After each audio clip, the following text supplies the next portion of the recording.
뭐 전기 감전이든 돌아가시면은 한마디로 개 취급 받았습니다. 파리보담도 못한 진짜 인생들이었습니다. 지난해 같으면 1,800명 정도가 현장에서 그 생명을 잃었습니다. 그러니까 이걸 일로 따지면 하루에 5명 정도의 근로자가 사망을 하는 거고, 막 250명 정도가 다치는 거죠. 용동로 우회를 배관이 지나가는데 그 우회를 생명줄 하나 없이, 안전시설 하나 없이 그냥 무방비 상태로 걸어 다니고 있다는 사실. 개인적으로 이런 질병은 내가 그 업무에 대해서 기인했다고 그 하는 자료들을 만들기가 굉장히 힘들어요. 사고성 재해만 보더라도 세계 1위니까 인정받지 못하는 많은 질병까지를 포함하면 뭐 압도적이라고 볼 수 있을 것 같습니다.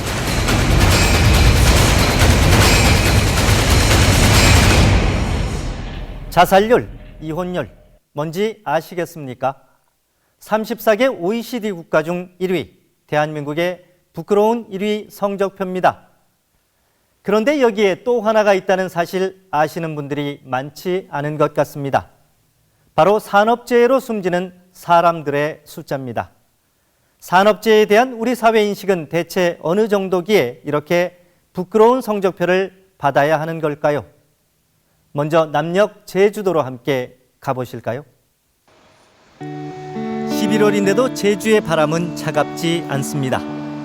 검은 돌에 부서지는 푸른 바다며 둘레길을 오가는 사람들이며 늦가을의 정취가 오히려 여유롭게 느껴집니다. 준아 우리 바다 볼까? 바다다! 우와. 바다야 안녕! 그래도 오늘 날씨 시원한 게 오늘은 추울 줄 알았는데. 문현영 씨 가족도 주말 나들이에 나섰습니다. 3살 준수와 이제 15개월 된 준영이 형제는 신이나 어쩔 줄 모릅니다. 재밌어?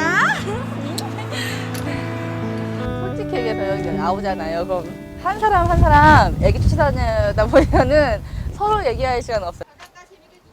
그래도 함께 걸으면서 짬짬이 남편과 집안 대소사 의논하는 모습이 여느 30대 부부처럼 꿈 많고 행복해 보입니다. 그런데 단란하게만 보이는 현정 씨 가족에게 남모를 아픔이 있다고 했습니다.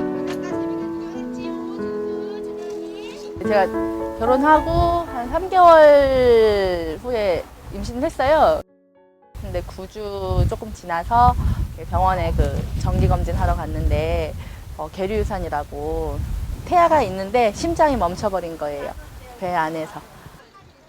3년 전 지금의 큰아들인 준수보다 먼저 아이를 가졌을 때였습니다.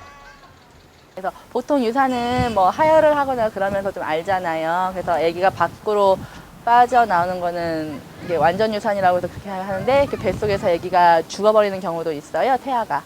그런 경우에는 몸속에 태아가 남아있는 상태라서 수술도 해야 되거든요.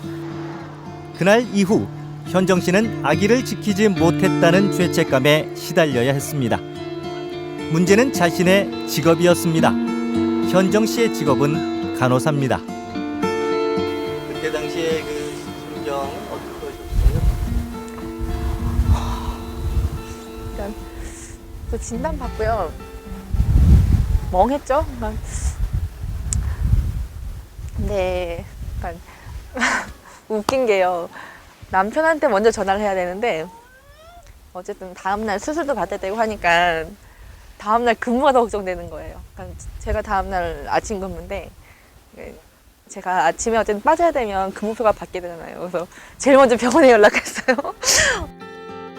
남들을 돌봐주면서 정작 자신의 아기는 돌보지 못했다는 자괴감, 그녀를 더욱 괴롭혔습니다. 네, 그렇게 열심으로 환자는 돌봤는데 정작 정말 제 인생의 가장 소중한 아기는 놓친 거에 대해서 돌보지 못하고. 현정 씨는 제주도의 한 병원에서 근무하고 있습니다. 그런데 이상한 건 이 병원에서 같은 시기에 현정 씨와 비슷한 일을 겪는 간호사가 잇따라 생겨났다는 겁니다. 같은 병원에서 9년간 간호사로 일한 태희 씨는 현정 씨가 유산한 2010년 3월 둘째 아이를 낳았습니다. 출산에는 문제가 없었지만 선천성 심장 질환이었습니다.